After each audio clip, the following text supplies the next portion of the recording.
Well. It is that time again. It's 5 o'clock. It's Saturday. We spent the day in the workshop, and now we're going to spend an hour trying to create some CAD models to make the next project easier. I just need to do a few bits of maintenance here because things don't automatically update. It is in fact 59 minutes and 14 seconds before GMT o'clock. So let's see if we can get somewhere interesting today. Now I'm going to change up my format a little bit. Not that it'll matter to most people, but I'm going to start with a little bit of a recap of what I've been doing today in the workshop. Then I'm going to dive into a few little problems that I've been chatting to people about this week that they've been having with CAD. I think in pretty much all cases they've now figured out what they need, but I think they're kind of interesting little issues to explore, so I'm going to spend a few minutes doing that, and then I'm going to spend some time on my own models, and potentially in the last sort of 15 minutes or so of the stream I will try and stretch myself a little bit and have a go in the sculpt area. It's an area of Fusion that I want to learn a bit. So broadly speaking, I think we'll split the stream into what have we been doing, what have you been doing, me trying to make progress on some models, and me trying to learn a little bit. So let's proceed on that basis. I'm just gonna check. Yep, there we go. Still getting used to trying to do live switching of things whilst I'm also doing other work. I still need to figure out, so many things, but we won't worry too much about that now.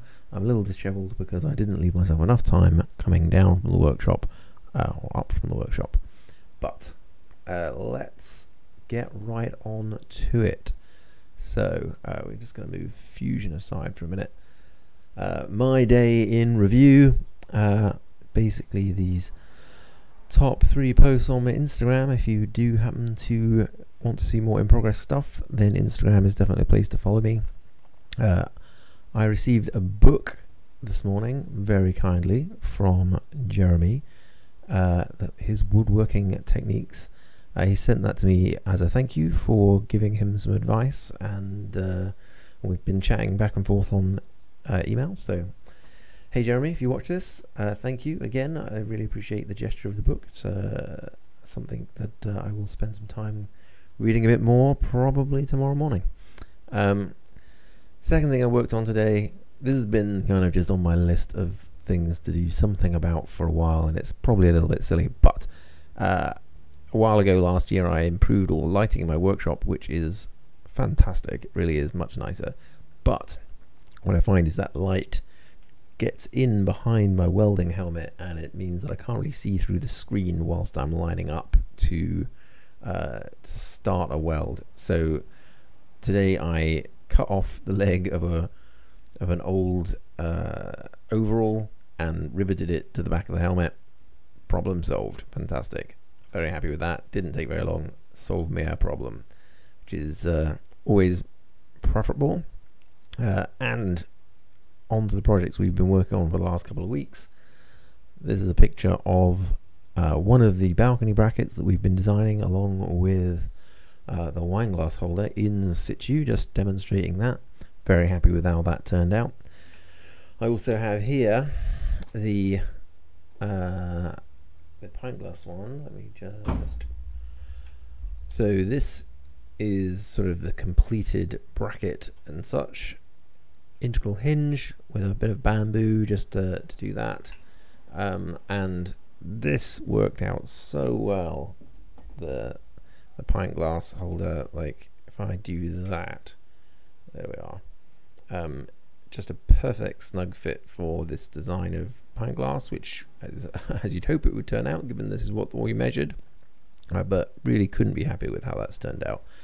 So this will be getting connected to the balcony later on, and hopefully the nice weather will return. Actually, it looks a little bit blue out there now. It's been kind of a grey day. So that is progress. That is stuff that I've been working on during my Saturday. Let's now get on to what problems have people been having. So one of the Facebook groups I'm a member of, I had a chat with a guy who was struggling to make a small box, and what it kind of illustrated was, as over, there's several different ways to do anything, particularly in Fusion, and the way he was trying it just wasn't working for him. I suggested another way, a few people suggested various different ways. So I just want to try and recreate the problem that he was having, see if I've understood correctly, and then I was going to show a couple of different ways just to sort of illustrate potentially the pros and cons of those. So I believe that what he was trying to do, let's just pick a plane, was create a box. Let's say it was about 200 by 50. And I think what he did was extrude a cube to make his initial exterior dimensions. Let's say it was about that. Now I think then he used the would have been the hole, or possibly one of these tools to create the hollow. Let's see about this. Is this how he did it? Nope, maybe not. There is a tool somewhere in here that I'm sure I've used. That shell. I think this is what he did. I think he created a shell, did that, or something like it. So let's say he wanted 3mm sides, and boom. Now he's got the exterior profile of his box. Fantastic. Then he wanted some interior walls to that box, and so I believe that what he did was let's make that 90 degrees, was draw a line like that, and then maybe give it an offset. Let's offset you, because he wants those to be 2mm walls. Now he's got that, and then extrude that up. See, now that works for me, but that did not work. So his problem, at least as I understood it, was that he then wasn't able to create his interior walls. But that does appear to be working for me, so I've obviously not entirely understood or recreated what he did. But no, don't do 90, silly thing. But I think what's important, let's try this without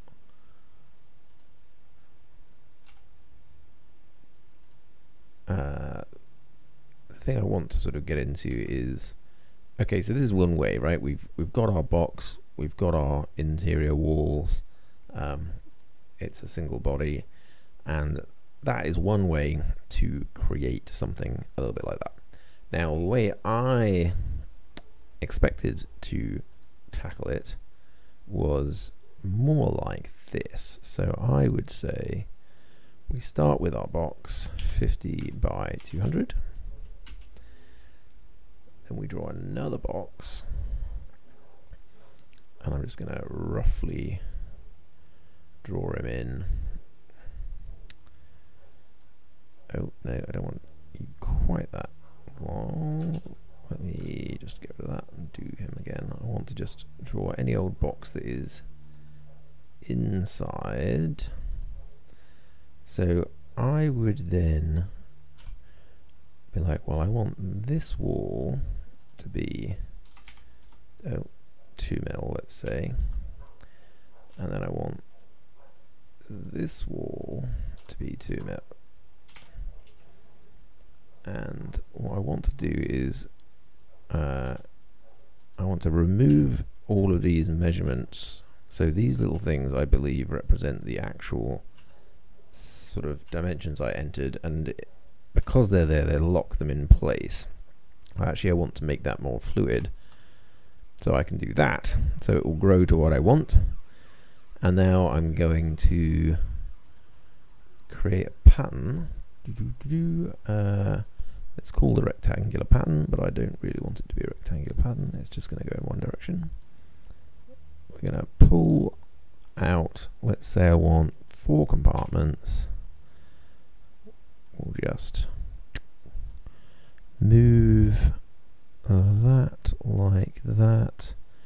Now, how is this going to work out? If I do that, and then can I dimension between these two without causing problems? Oh, that was exciting. I can, but it's grown the whole thing.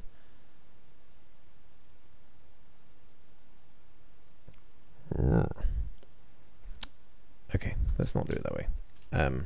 But that's certainly a way to go about it. I suspect what I probably ought to do is think about what the actual width of this would need to be. Oh, actually no, I probably can do that. I'm just going to try this one more time. Which is, say, I'll make that 2, but now I want to actually go back to my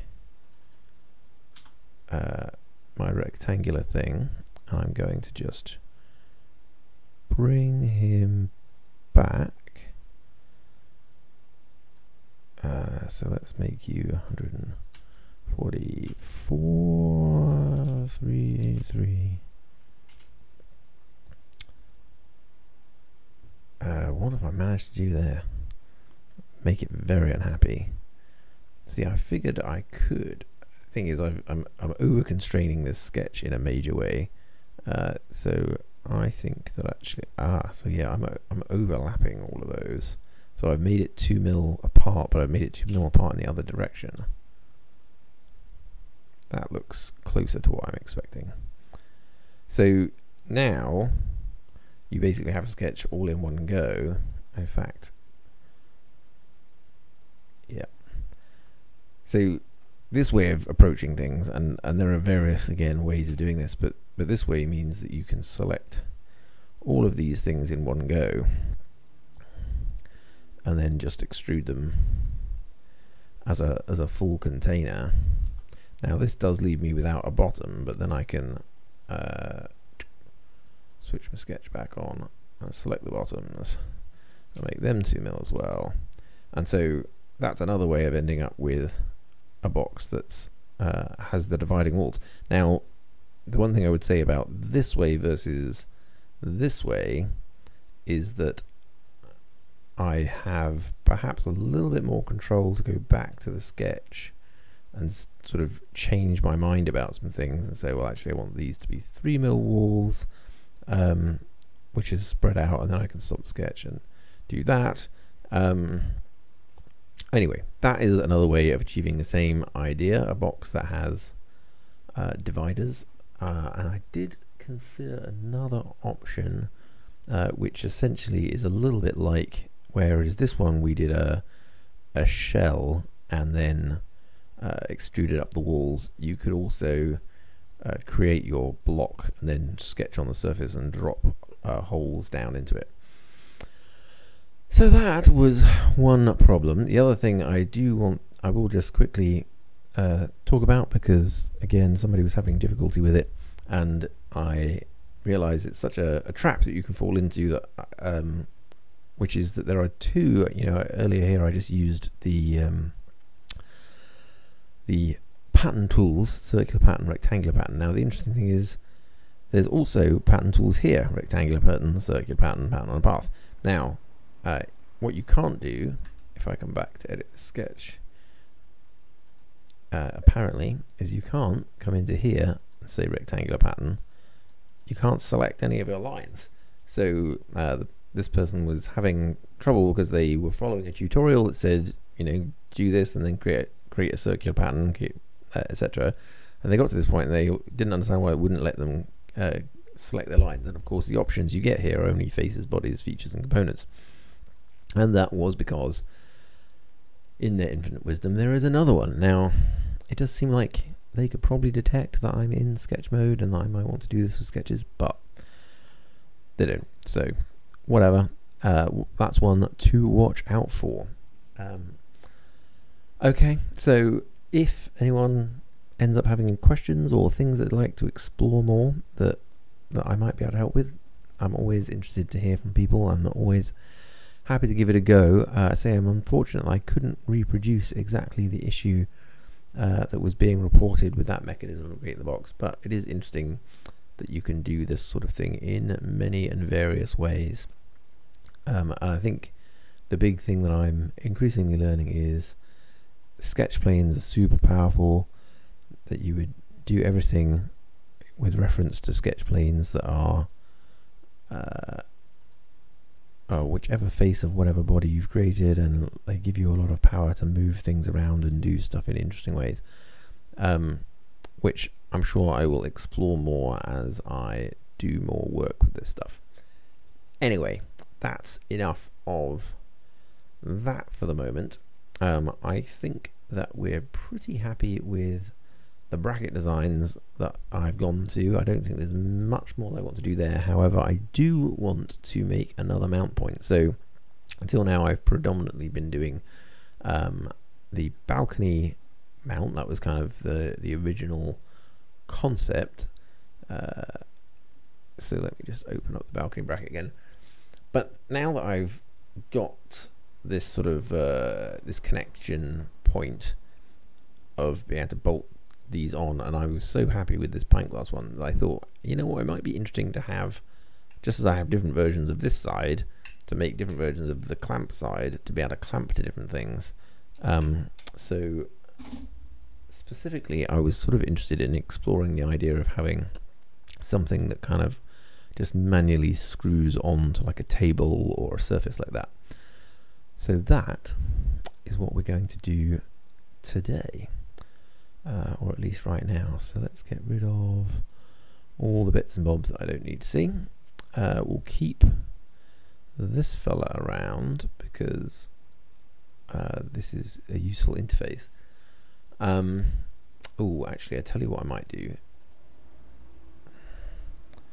Because it has been a way to do these things, I kind of want to extrude this guy, but I want to extrude him as a new body.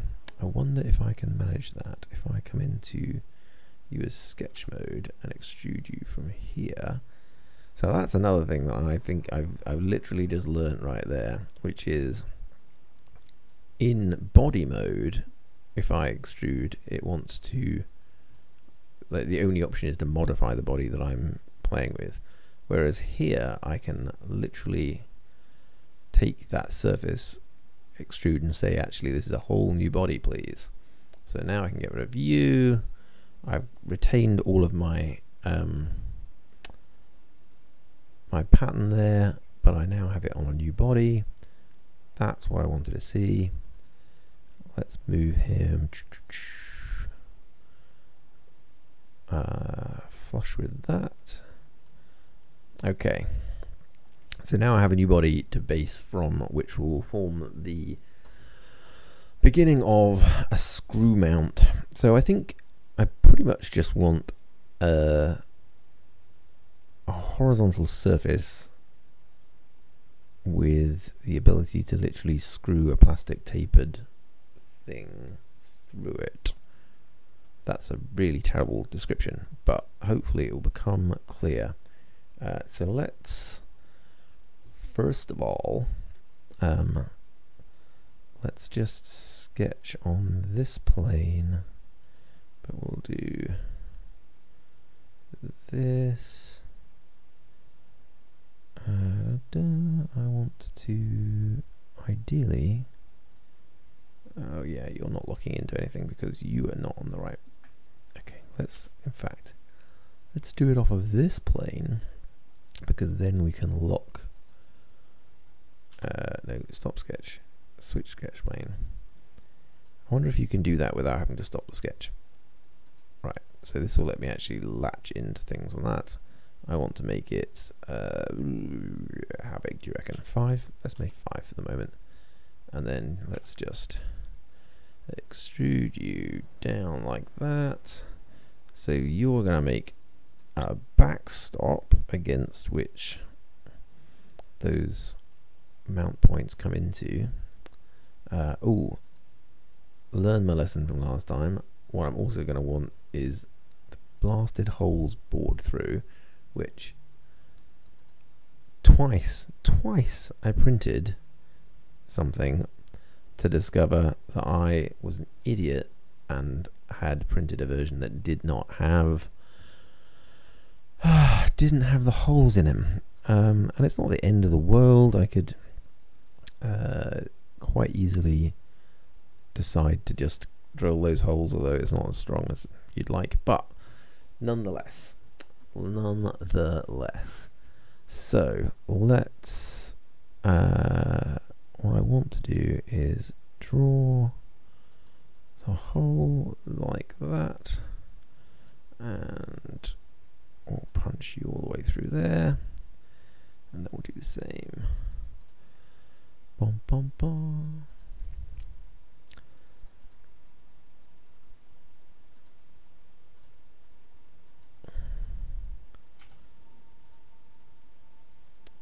So once I've got that bit sorted, I do like this idea that I'll have like a design that clamps to the balcony and an standard interface point, and then hopefully a design that clamps to something else that has standard interface points for the same things.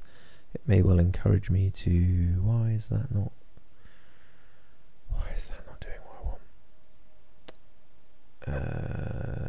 You are a thing. Let's try that again. Maybe I missed what I wanted. What I want. There we are. I don't know why that didn't want to hook onto the circle the last time. Right. Marvellous. That's got all those holes through it. We are golden, and we have a ridge.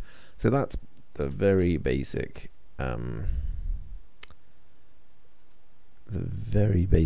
kind of minimal interface point for our mounts. So now I just need to figure out how wide of a clamping base do I want, and exactly what do I want to do that with. And as with our other mounts, or with our various holders, having a little bit of a thought to how this is going to print.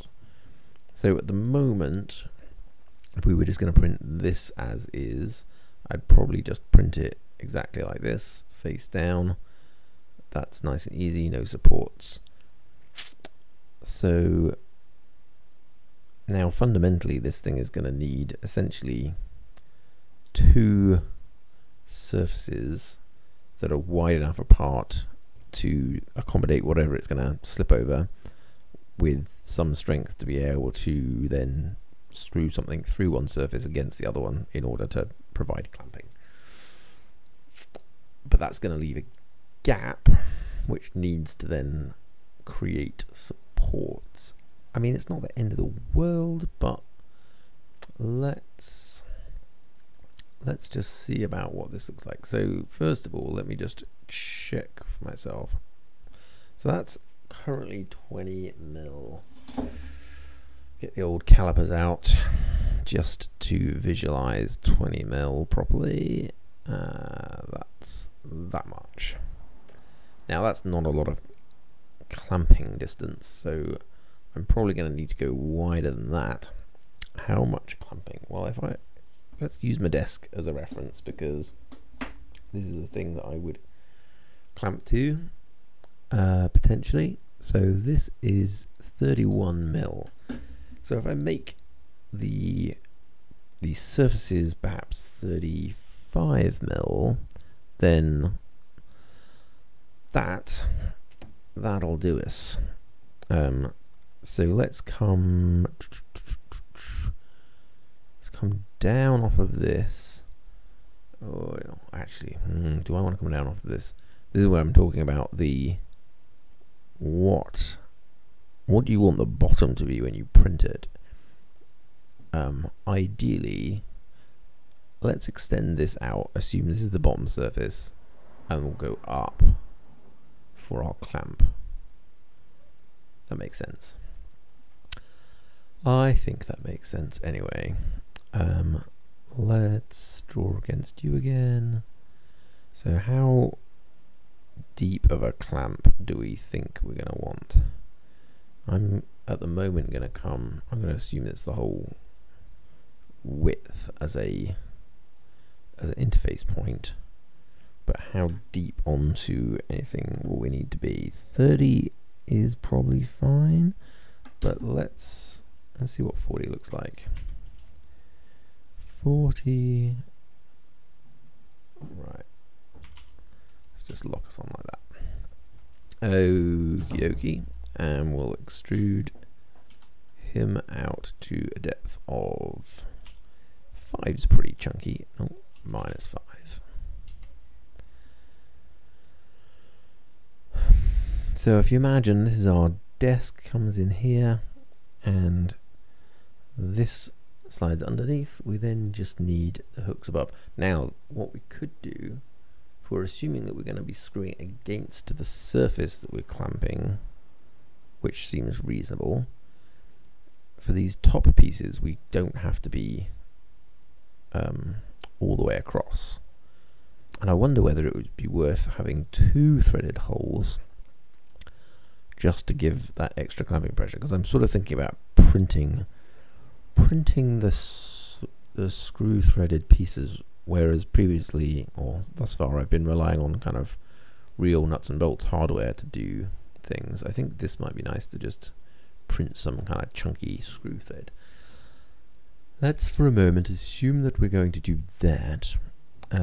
So what we did say, in fact, it's probably just as easy to extrude him up another 10.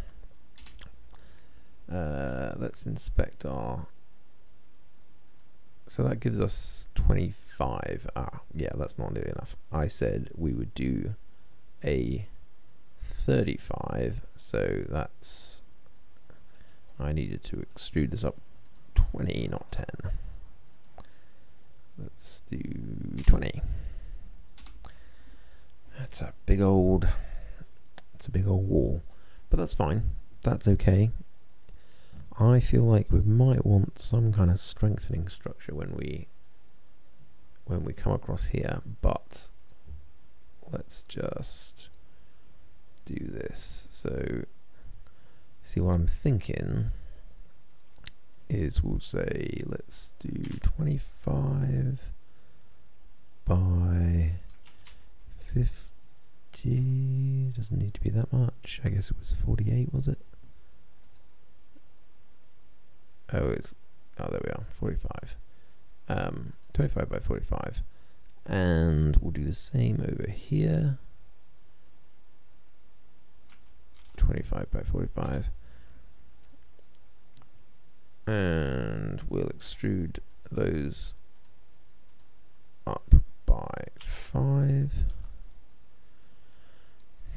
So that's the basic kind of ability to clamp over something of a certain distance. I'm just wondering about adding ribs or something, but that's just going to interfere with the fit. The question will be, how strong is that joint, particularly if we're talking about printing with this as the bottom. It's not too bad, but I feel like you might get some layer separation here. I might at least just radius this in by a few mil. Make it a bit more of a chunky corner. If we say 5 mil, and part of that is that a lot of the surfaces I'm going to be clamping to almost certainly have a radiused, at least radiused top, if not radiused bottom. I'm less worried about this shear because of the bulk of all of this other stuff, but okay. So yeah, the question now is exactly how we want to position some threads. I mean, I could come all the way across. Is it worth it? From a plastic point of view, if I come all the way across, I'm going to have to create support structure for that whole thing. I think initially we'll get away with this. Oh, somebody else watching. Hello, somebody else watching. I'm still, I feel the need to apologise to anyone that actually dials in for how deathly boring it must be watching me CAD and think through things. But if you have any questions, please ask them in the chat, and I will see what I can do about answering. So I'm going to create some holes in that surface that are broadly, let's make a nice big chunky, let's make a 12mm bore, since I'm going to be printing it anyway. I want a fairly chunky thing, and I want, let's do that again. Actually, it's probably easier to keep things regular if I just make a pattern like that. We'll just have two.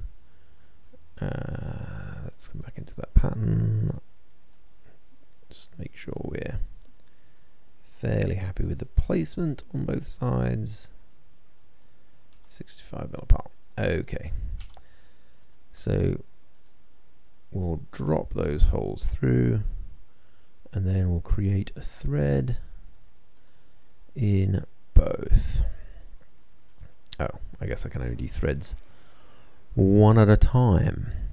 So that's an isometric M12 thread. You'll do. Press pull. Let's do that again. Thread.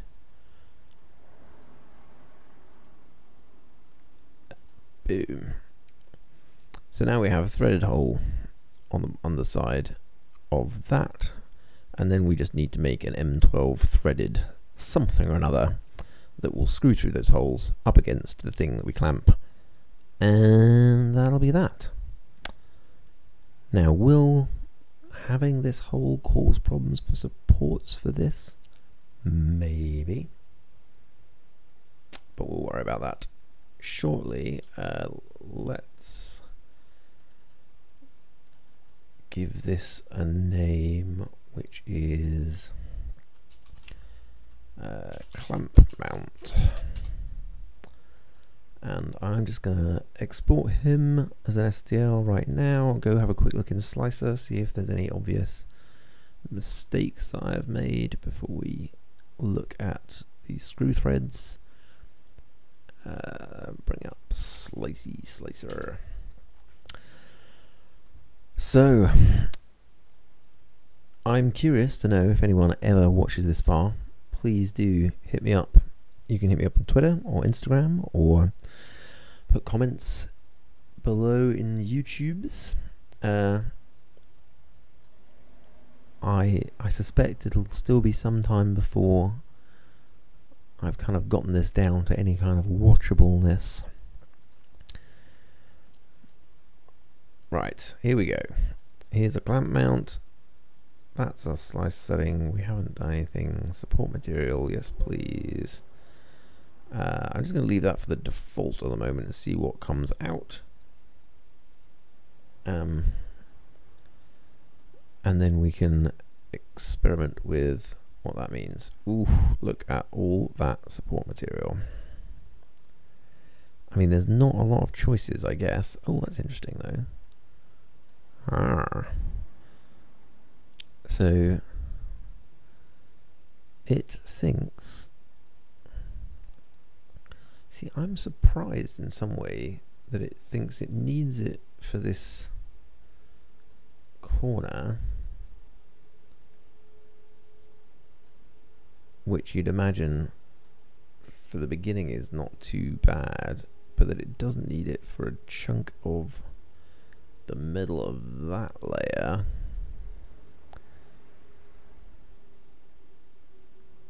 I I guess, well, I guess it's confident. I guess it is confident. I mean, that's broadly what I was expecting. I don't think there's much I can do to remove the requirement to have support material without causing a lot more problems. I like, if I do have circles, I feel like they are best printed in this alignment. Same is true of threads. I'm not seeing threads on that wall. Are you? I bet. So that is the thing that I've done wrong. I've selected to render the threads. I have not selected to model the threads. Important difference. Modeled, please. Thank you very much. And again, I mean, I guess I can understand that you might want to just make it so it looks like a thread without actually faffing with the model. But I always want to model it. I wish I could well, maybe I can make it a default. But anyway, glad I checked, glad I noticed, because I would have been very annoyed to get that far through printing something and realize that it didn't have pretty much its most critical feature. So let's come back to here, delete him, open him up again, and slice.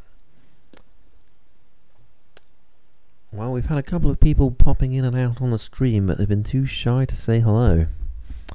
He says, optimistically imagining that people actually looked for more than a few seconds. Right, so we've got all this support material in the middle. Why is that? Oh, right, I tell you what, I've had experience before with printing support material inside of threads because it wants to support these little bits of overhang. It's not really necessary, and it creates a real mess, or like it's just difficult to get out of the thread. At least it was in the last thing I did. I'm just going to change my threshold, slice again. That's better. I don't think I need the supports within that thread, and that will be less garbage to get rid of. And actually, we've also, as I talked about just there, some of this doesn't really need support, so that's got rid of that as well. Okay. Anything else on that bit? I think we're good for that. So now what I want to do is create an M12 threaded thing with some kind of knobble bit. Where's the best place to do that? I think we'll just do that separately. Yeah. We'll just create one over here. So 12 mil.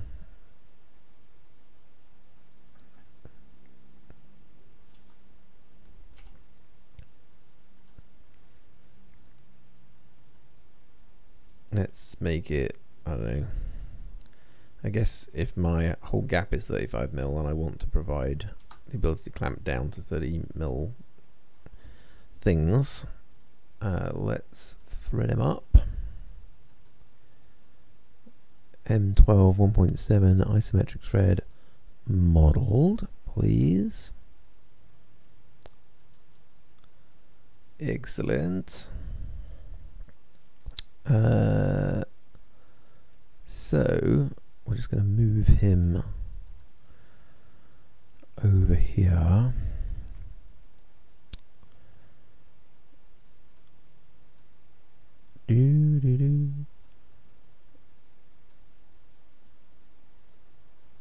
Marvelous.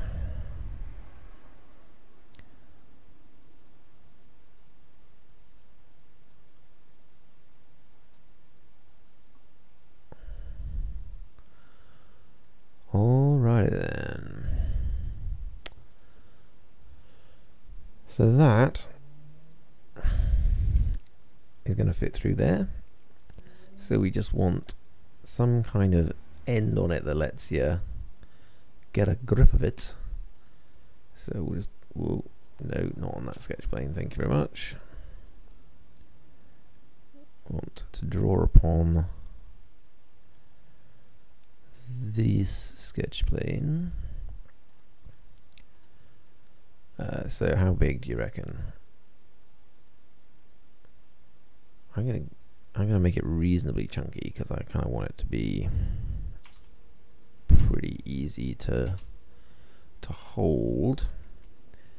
And what I'm gonna do is create probably just some arcs. So let's pick an arbitrary point. We'll make them, let's say, 15-ish. So what I want is, let's say about that. Don't have to be very deep, just enough to give you a bit of grip. Circular pattern. Again, we do circular patterns in our sketch tools, not in our body tools. And let's have, I don't know, 4. What does 4 look like? Not enough. 5. Ooh, 5 looks good. We'll have 5 of them. 5 of them. We'll extrude ourselves at least, thank you very much, 5 mil. 5 mil is probably good. And what I might do is just soften these corners a wee smidge, and then we'll hopefully between 2 of these, for the kind of clamping forces I really need to worry about. That looks right. That looks alright. I might actually chamfer the edge as well by just 2 mil, because in the past 1 mil is enough. In the past I've tried making something like this and it's a little bit harsh on the hand to have the sharp edges. That looks fantastico. Clamp screw. That looks good, right? I think print a couple of them. It's just got a flat top. That's got to be worth a shot. So let's export that as an STL as well. And then I think we're ready to print. I'll set those to print. And that means as we are within almost a quarter of an hour of jig and tier clock, I'll do a little bit of playing with sculpt mode, which I've never tried before. Right, first of all, let's export the G code for this guy. So that clamp is going to be a 4.5 hour print. I'll set that going shortly. It'll be done by bedtime. And let's get rid of that. Bring in my screw thread, clamp screw, excellent. I want 2 of them, so let's increase copies. There we are. There's not particularly any reason to have them close or not close, but how about I do it like that? So no support material required. Now these are going to be screwed, but I feel like from what I've been playing with this Pet G, two layers on the perimeters on top of the bottoms, fine, absolutely fine. What I do want to do is just check that from an object point of view. Yeah, look at that. Now the question I kind of have is, Are there any strength issues with that? So we get a surface layer, a couple of surface layers, the whole stays central. I think that'll be good. I think that'll be fine. So that pair will print in barely an hour and a half. Well, what I think will be useful about this is that I think I should be able to make more use of this kind of thing if I standardize. I feel like this is going to be one of the, like, this whole couple of weeks of projects has really indicated to me is like, once you've got your initial model, and for something like this where I've kind of notionally agreed an interface that works for me, I can kind of keep adding it into new things. You know, if assuming this clamp mount works, I might find, well, there are situations where I want to use a clamp mount which open up to other things I want to put on this side in the workshop. I could well see me wanting you know, just the ability to custom mount things temporarily, and hopefully I have a nice reusable little design. So that's that. I promised I would also play with a part of Fusion that I'm completely not familiar with, which is the sculpt area. Create a form. I don't quite know why, like, once you're in here it shows up here, but when you're not in here it doesn't show up there, but whatever. So I should probably have an idea of what I'm trying to sculpt with a view to testing. So let's try and model a can which has got some interesting contours on it, which might not be so obvious to create in any other way. So that's what I'm going to do. So first question, what do I want? I guess a cylinder? What is the difference between a cylinder and a pipe? Complex topologies. No, I don't want that. So let's create a cylinder, I guess. And let's see. A can is a little over 65 mil. For the sake of argument, I'm going to say 65 mil. Oh, what happened there? I obviously managed to change my... And the height of a can is absolute bottom to top 11 and a half, or 115, he says, mixing his units all over the place. So diameter faces and height faces, I feel like I'm gonna want more of those, so let's do that. Okay, so now I have a body, or not, well, sort of a body, a completely hollow thing. So the question I have is exactly what the hell do I do with some of these things? So you can merge edges, fill holes, crease things. Ooh, crease seems like something I'm gonna want. Let's crease around here because cans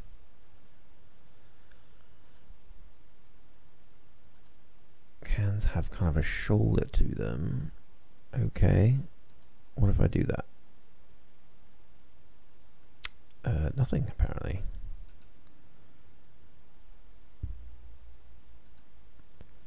I'm probably gonna find that this is oh interesting. So I do have a crease.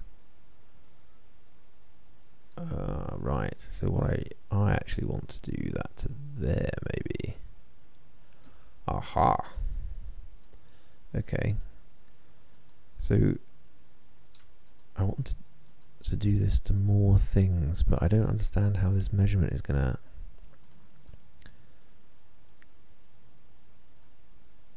Ah, right. So yeah, that lets me shift everything. But what I really want to do is to sort of pull it in. How do you think you do that?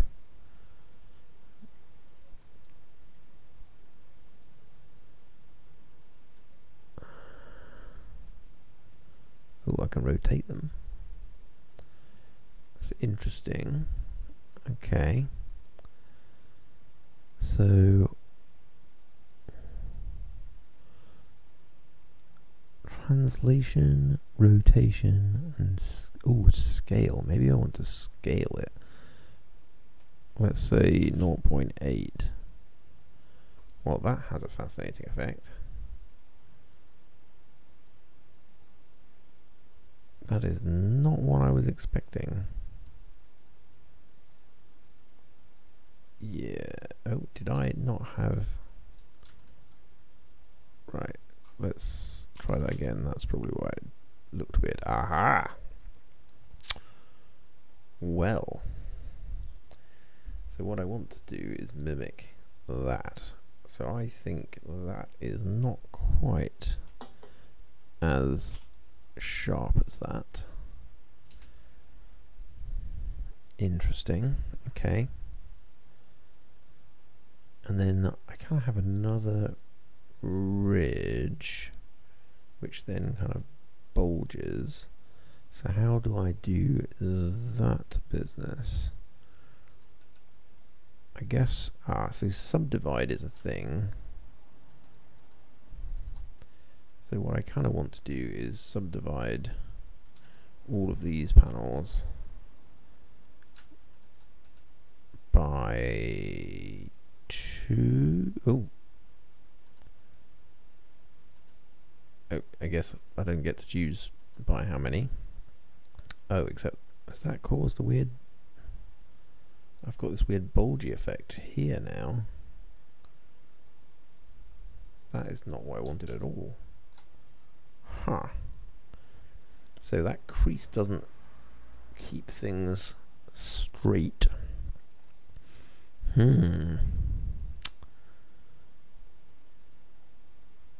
Oh, what if I I don't know what freeze does, but let's assume that it prevents... Oh, come here.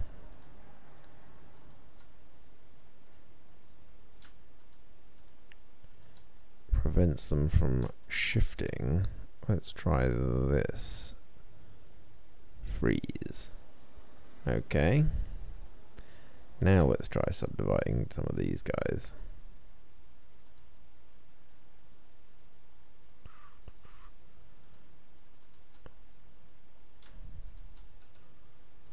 Subdivide. Aha.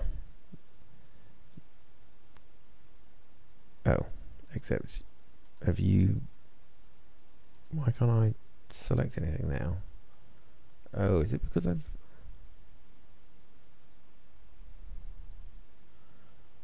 So I can select everything but not that. That presumably was the result of a freeze. Oh, and I've got no history here. How does that work? So how do I unfreeze them then? Okay, it knows that you're frozen.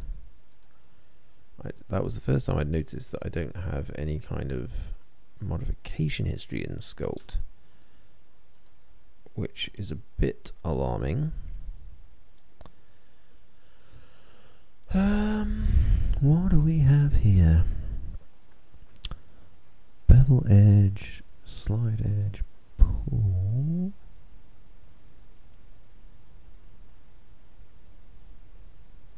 Why am I not getting...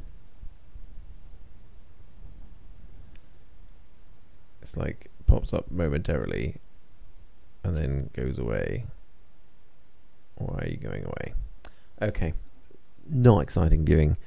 I definitely want to spend more time with this kind of stuff, but it's not helpful that for some reason my the pop-up help... Oh, there we are. Now the pop-up help is there. It's almost... That's weird. I don't know how I...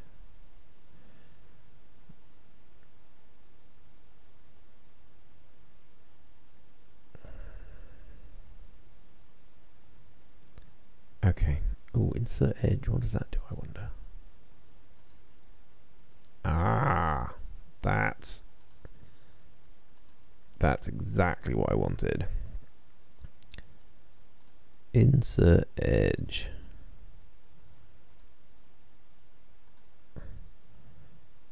And you are at 0.5, but I actually probably want you like that. So I don't know what the difference between subdivide and... But let's crease you as well.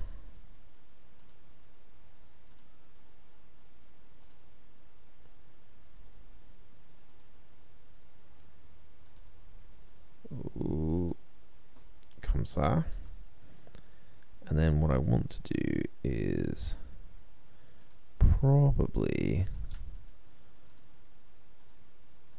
change the scale of these guys to bring them back out away a smidgy smidge. Modify. Where was it?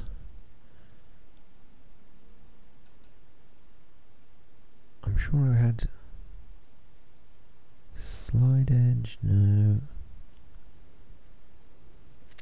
If anyone watches this, and I can't imagine why you would, but if you do, and you find you have some like really interesting resources for people who know what the hell they're doing with Sculpt, I would be interested to hear, and then I might spend less time faffing. Although I do quite like just working through it in my own mind a little bit. What if I... yeah, no, come on. No, not bodies. Faces, I guess? No. Come on, I want to do this. Anyway, I'm out of time. I will carry on with this maybe tomorrow morning to see if I can make some progress with learning a bit more about this mysterious sculpt ability.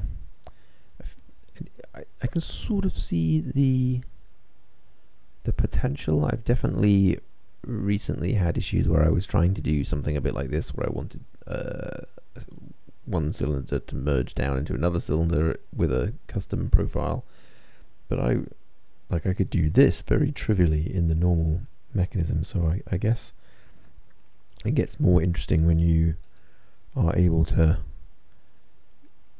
like select specific panels and yeah, do interesting tweaky things. Anyway, oh, I have a question, or I have somebody. What are you making? I'm experimenting at the moment on the stream, Carl. I was going to try and just reproduce a can because I have no idea how the patch environment works, or the sculpt environment, in fact. Before this, I have been working on my main project, which is a balcony bracket, where I have made a series of kind of different holders for a particular mount point on one side, and on the other side I have different mount options. So this is the one I worked on today, which is going to clamp to a surface, and then the one that I have already in place is made up of these two pieces. Let's just get rid of that. So I made this bracket which mounts to my balcony. So I've kind of been doing that, but I figured in the last few minutes I would spend time trying to learn something new in Fusion, which is a bit of a challenge. Are you a Fusion user? I don't know whether or not how many people come to this because they know something about it already, or know more than me probably. Anyway, unfortunately, just as you've joined, Carl, it is, as you'll see, almost gin and tonic o'clock. In fact, there goes the buzzer. It is gin and tonic o'clock. That means that it has been a pleasure. It has been an hour of me messing around with Fusion. I've had a fine opportunity to show off my complete ineptitude. And unfortunately right now I need to go and make dinner and have a gin and tonic. I hope you have a fine weekend. I will be back probably 5 o'clock tomorrow to continue this. I might do a little bit of playing with Sculpt offline, so it's not quite so embarrassing that I have no idea what I'm doing on that. And we'll have more projects to model. So anyone that has been watching, thank you very much for tuning in. Anyone that watches after the event, you're a braver soul than I. Thank you very much. And this has been Make a Geek. I've been Dan. And this has been CAD like nobody's been watching. Except one person started watching. Thanks, Kyle.